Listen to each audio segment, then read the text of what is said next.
so. Tonight, we continue to break the silence about suicide. This is part of our Zero Suicide campaign.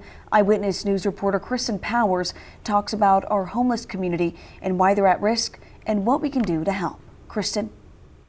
Yeah, Suzette, it's actually hard to get research on homelessness and suicide and homelessness in general. The numbers are mostly self-reported and are constantly changing. But there is one thing that we know for sure. Many people experiencing homelessness suffer from physical and mental illness, and research shows they often don't ask for help.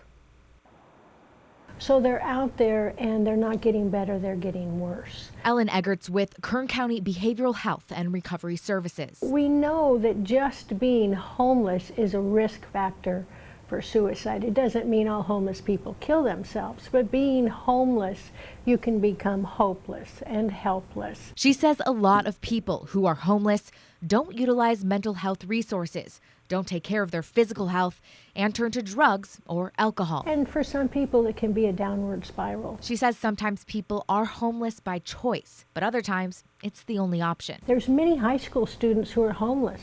We know many of us are a paycheck away from being that person. And life on the streets is not easy. There's people that I've met who choose to use methamphetamine to stay awake during the night, so they'll be safe because they're worried about their safety, getting raped, getting robbed. Eggert says there is hope and everyone is worth rescuing. You know, we see that shopping cart. We see that maybe their hair hasn't been combed in a long time, but I always feel, but for the grace of God, that could be my mom.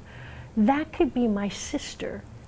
That could be my cousin and was my cousin at one time. Eggert says a simple smile goes a long way in helping someone. So many people don't have human touch. So many people, they already feel like the dredges of society. She says a lot of the times it's not about giving money.